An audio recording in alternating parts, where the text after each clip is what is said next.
welcome back. We're back with Gooch and my laptop. This is Gooch, and we're here with, sorry, I had some sound issues. This exhibit is Crash, Fear, Loathing, and Love, Solidarity, and Hope. We're going to be looking at the other side of Gooch's photography. Earlier we found out that he was trained with a documentary photographer's eye. Would you like to start on how this came about? Yeah,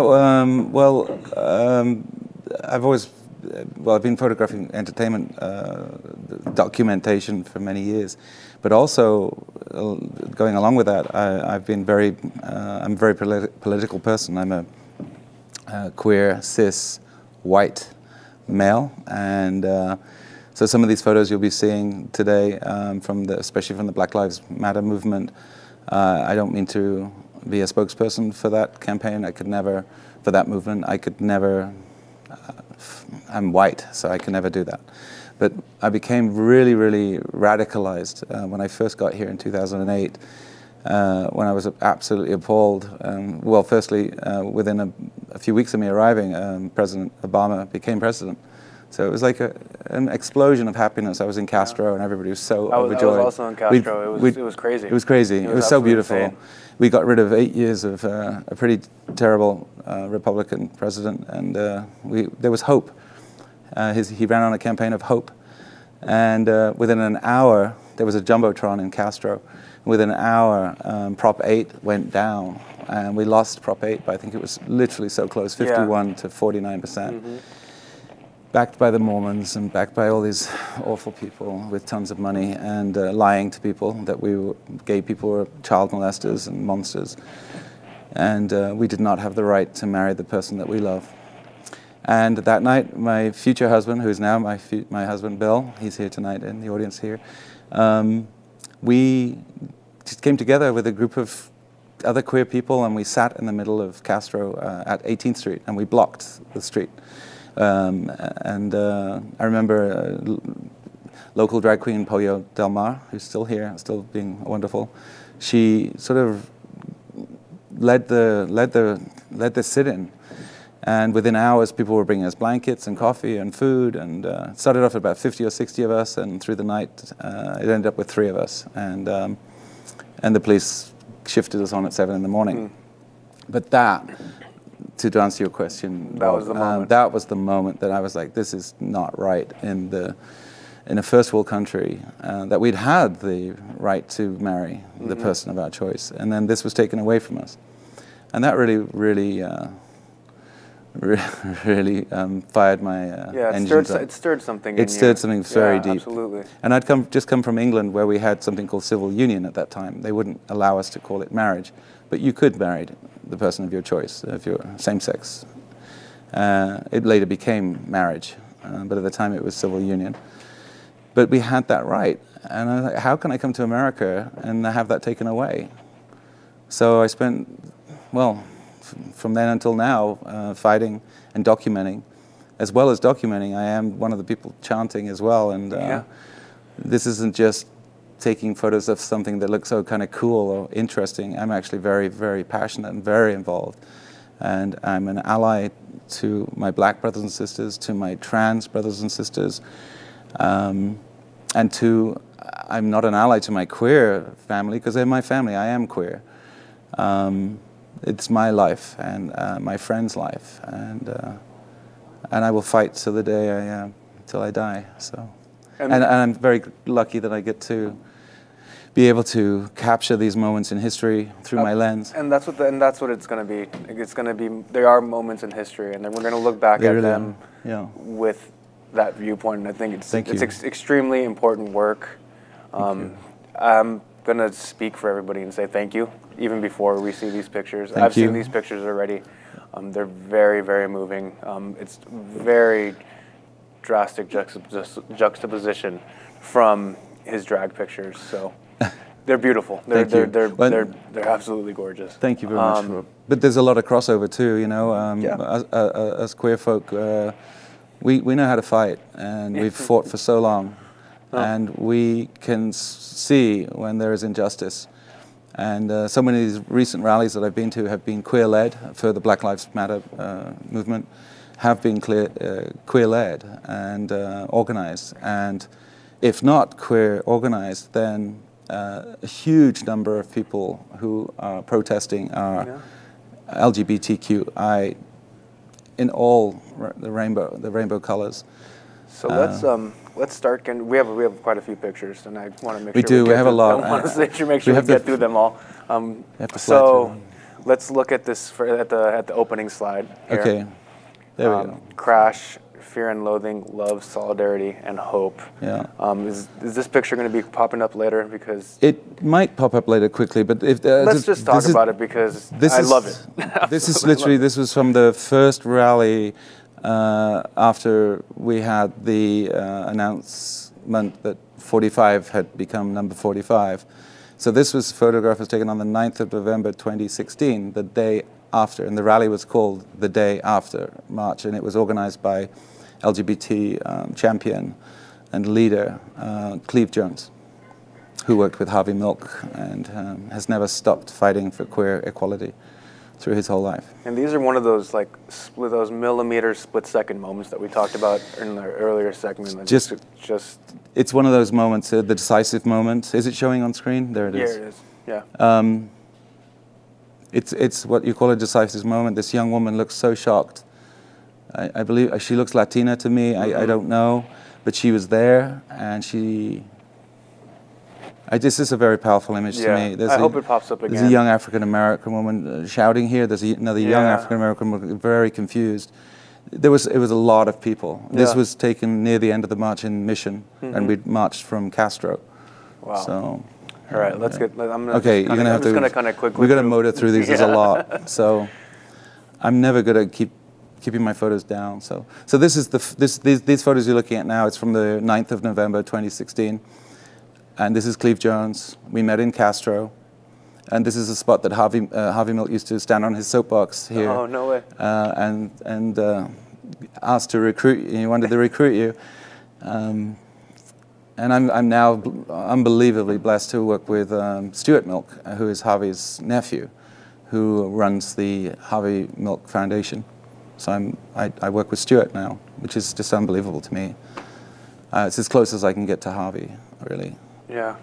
Harvey died in 1978. He was murdered in 1978, if you didn't know. Love this picture as well. Thank you. This is Nash Williams. There's Nash. He's left San Francisco. He moved on. But people were so...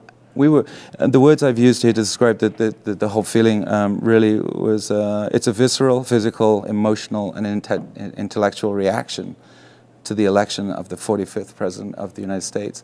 To this day, it has not stopped, and this was the first day.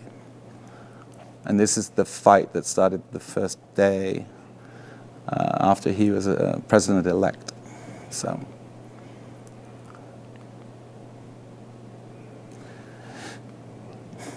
Wow. These speakers, we had so many people. There it is. It is there again. I kept it in. It's haunting. It is haunting. I love it. It's one of my. I think it's one of my favorites. Thank you. Me too. I know I took it, but I love it. So. Oh, and by the way, so we were a very peaceful march. It had been organized with Cleve. Cleve knows how to organize a march. So we've moved on quickly. If you just stop for a second. Yeah, of course. So those policemen were waiting for us in Mission. Can you believe that, at Mission Police Station? They had armed. This is one day of Trump becoming president-elect, and we had armed police waiting for us. Like we were going to have a riot. And this had been organized by this 64 or 5-year-old, very well-known queer activist. And there they were waiting for us. It was just disgusting. It looks like something out of an Orwell 1984 novel, you know. Kafkaesque, to say the least. Now this is the beginning of a few months later, there was a march and rally in Castro called Come Together, and that was organized by Cleve Jones again, and iconic, wonderful drag queen Juanita Moore. Yep. And these posters had been produced. There was a series of about 20, 25 of them, all original works of art, printed, and then pasted on board, and they were being handed out. So they were making the placards as we arrived. And all of these are, look, they're absolutely exquisite. Wow. I have to pay homage to Kamal X from earlier. I loved your work, Kamal. Yeah. You're going places. I love your passion and your energy. I still have it, and I'm probably at least twice your age. And I also chose to show my work without knowing of your work in black and white. And there's a wonderful quote from, let me see, where is it? It's from Elliot Erwitt, who is a very famous American photographer back in the 50s. And he said, color is descriptive, black and white is interpretive. And if you just think about that, color is descriptive. It is very pretty. Juanita was wearing the most beautiful dress here, so to decolorize Juanita it was hard. But black and white is interpretive. It just lends the eye, your intellect, to seeing what is actually happening and not being distracted by somebody's fabulous dress or fabulous jewels. So, and you know, as all things in life, it's all been done before. These are wonderful a lot of Latina speakers that day from Gallery de las Razas in the Mission. This is the back of Juanita. That's the crowd that we had. It was full of everybody, but mostly queer folk. The Sisters of Perpetual Indulgence were there. Cleve. And then this banner that they're holding, it says Rise and Resist, was the last handmade banner by Gilbert Baker, who imagined the rainbow flag. And I believe Gilbert had just died when this happened. And I may be off in my date slightly, but he died either just before this or just after this. I think if he had been alive, he would have been here. So I think he must have just passed. But that's his hand-stitched banner. And that's it's the pretty picture amazing. I was looking for. Here we have Juanita. We have Juanita. So we have a sister from the left. That's Sister Helen Wheels. Yep. A great name. I don't know who the other two people in between. And then we have Juanita Moore, and we have Honey Mahogany. Yep. And this is the young man to the right. I've forgotten his name. I'm so sorry. He's the director of the LGBTQ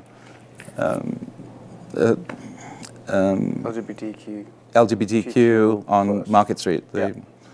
Sorry, I'm blanking. No, you're all right. So that's that. That was the end of that. But again, that flag was so beautiful, and to show it in black and white is almost criminal. But I wanted you to really see what was going on. Then we jump back. If you were here for my earlier show, this is the Resist, the Downward Spiral. Yep. Which you saw Stanley earlier. I've cross-pollinated these two shows because this was the queer reaction to, well, just like non-stop queer reaction to what's going on in the world. What's going on in the world and what's going on in America. Which is in an art form. Yeah, that's how they turned it into art. Yeah, that's what speaks through everything is art. Absolutely, really though. It's so powerful. This is an amazing local queen. His name is actually Queen. Travis is his boy name. He was a plucked bald eagle, right? He's a plucked bald eagle, and you'll see his heels in a minute. They're sparkly heels. Mad respect. Yeah, he's one of my friends. He's one of the finest performers in the city.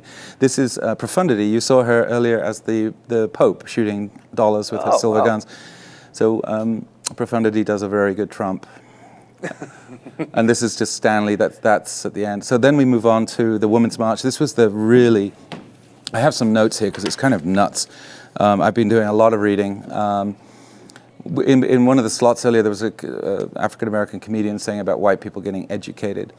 I am a white person, but I don't need to be educated that there is hate and inequality in the world, and especially to people of color, to BIPOC, Black, Indigenous people of color. I don't need to be educated about that, but I have been learning. I have expanded my brain. Which is really all you can do. It's all you can do, and just learn, and learning today at 6 o'clock this morning, I was reading up about Lincoln, Abraham Lincoln. I'm English. I didn't study early American history in England. Later American history, yes, but not that period. And he wasn't everything that everybody thinks he was. He had problems with black people for sure, and. So I'm learning and stretching my brain and moving out of my comfort zone. As I say, I'm not a spokesperson for people of color. I can never be that. But I feel that as an artist, I have this weapon. It's like people use words, I use images. You have a lens. I have the lens. You have the lens, and you really allow people to see in a different perspective, and that's really what it is, right? It's learning perspective. It's capturing those moments in time that really means something. This was the courthouse to Compton's very recently. This was a trans march through from the federal courthouse to Gene Compton's cafe. The building is still there in Gene Compton's cafe, but it's now, believe it or not, it's a halfway house for a prison company. So it's also now, the Tenderloin is the first transgender cultural district in the world, founded by 3 powerful black trans women. One of them is Honey Mahogany, Aria Saeed, and Jeanette. Oh, I have it here. Give me a second. Sorry, I have all these names. I want to tell you all the correct names. There was one more name, Jeanette Jones. I can't remember. Here we go. Sorry, Janetta Johnson. Excuse me. Aria Saeed, Janetta Johnson, and Honey Mahogany. That's Honey there. So you just saw her earlier dressed like as if she was on RuPaul's Drag Race. Yeah. You know, and she's an amazing person. She helped create this the first transgender cultural district in San Francisco, in the world. Which is beautiful. It's fantastic. To have and there's so much representation in a city, like, you know, it's incredible. I'm so proud of our city. Special. I'm so proud of them. This is the Gene Compton's cafe. The ground floor was the cafe, and there was a riot there in 1966, I believe, and that was the first queer riot against the police, and that riot inspired the Stonewall rallies riot in New York just 3 years later. They say the first Pride was a riot. Yeah, you'll see some signs of people carrying that. I mean, so this specific march was about identifying and supporting and acknowledging our trans brothers and sisters who have such an awful time. The number of deaths has increased exponentially this year. So the number of deaths in 2019 of trans people was 27. I've researched that, and I hope that's correct. Forgive me if there's anything wrong here, but I did get that off the internet. This year alone, up until July, there's been 25 deaths, and we've just gone over half the year. So we need to care and look out for our trans brothers and sisters. Absolutely. This was the next rally here. This was Ready to Listen. This is created by 4 LGBTQ people, and it was so powerful. It was like time for us white people to take a back seat and shut the F up and listen and learn. And I did. I took photos, but I listened and I learned. And we ended up in Castro. We walked from the steps of City Hall, and this is why I was researching Lincoln this morning, because they chose to use Lincoln, the statue. They could have chose anywhere in that area, and they chose to use him. But there are issues with Lincoln, and if you'd like to research him more, you'll find out why. He was amazing, of course, but there were problems. What was it, like top 6 facts, or what did you research? Yeah, you just look up the 5 things you didn't know about Lincoln, and it's very interesting. Please don't think I'm taking away from an American hero. I mean, but you do need to know more about him. It's good to know the There were issues. Scope. We had a Zoom meeting. The 4 people, there were 5 actually, but we had a Zoom meeting with 4 of the people who created Ready to Listen last night. So I could listen and learn. And we talked about Lincoln and the problems that they have with that as African American people. So here we are. We ended up in Castro. These are all amazing. That's Roma. She's a sister. This is Militia Towers, who spoke so passionately. She educated me as a nightlife worker, in the sense that I work in nightlife. Sorry, I don't work on a corner, but I could. Yeah. And there's nothing wrong in that, by the way. No, there is not. It's very dignified work to survive. Absolutely. And some people have to do that. What was it? I've gone on past the thought. It was somebody's. I forgot the name. Zip back. I can't. There was something interesting. Oh yeah, Militia Towers. But she was saying things about the nightlife community within the Castro, or within San Francisco. And I'm part of the nightlife industry, so to speak. I'm a photographer and I shoot a lot of the big shows. And the amount of racism that they've been experiencing for years, I had no clue. And I am part of it, part of the nightlife entertainment business, but I had never ever heard anything. The people who do it are so nefarious. Yeah. So sneaky. Yeah, because to say something mean to a black performer, just to her, and not book her because she's black or a person of color, is so disgusting to me. And so I learned. They're having town halls now. They've had one recently. It's a black nightlife. I can't remember the actual name now. I've written it down again, of course. I've written everything down now. I can't find things. And there'll be another one coming up soon. So let me see. Oh, it's called BAQNC. If you'd like to look it up, it's the Bay Area Queer Nightlife Coalition. So please look that up on Facebook. Bay Area Queer Nightlife Coalition, where they have a Zoom conversation with local bar owners and venue owners to help educate them and maybe make them less racist. Yep. And then finally, here we are, and this is the bit of my story that is hope. We've gone through fear and loathing, which is self-explanatory. Mm-hmm. The love and solidarity is just that we have come together. I really, truly believe out of the blackness, the darkness of what everyone's going through, I definitely feel that we have become more united in our fight against this injustice. And so my hope in my title is this. And I'm getting emotional here. Yeah, sorry. Sorry. No, don't apologize. So this is the painting of I had nothing to do with this. I just showed up at 7 in the morning and I took my photos. My husband, Bill, painted some of the yellow. And I had to put some of these in color because you have to see the yellow.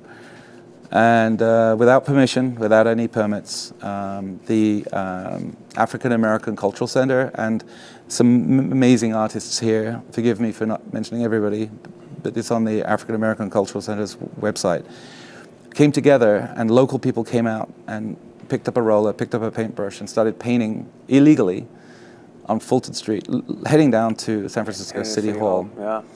And no cop showed up. They didn't dare. And it was peaceful, loving, inclusive, beautiful. And it is hopeful. It really and is, it's hope. Especially seeing all those kids, like the next generation. The hope that I refer to are the children. Absolutely. There were so many children there. Some of them were too young to know exactly what they're doing. They had a yellow paintbrush. They didn't know. They were just having fun. But some of the older children definitely knew what they were doing, and they will never forget being part of that. And this little girl has yellow paint on her hand, if you can't see it. And hope for a stronger, brighter, more totally equal future. Not more equal, equal. Equal. Period, equal. Not more, not less, just equal. Why can't that happen, you know? These are some of the creators of the piece, the twins in the middle from the African American Cultural Center. And then finally, almost there, I don't know how we're doing on time, but there it is, the only way I could really photograph this, I have a drone, but the drone just didn't do it for me, so I did this. So I took photos this way, and then I flipped them this way. Yeah. So you can read it that way. Yeah, that's great. That's very, very clever.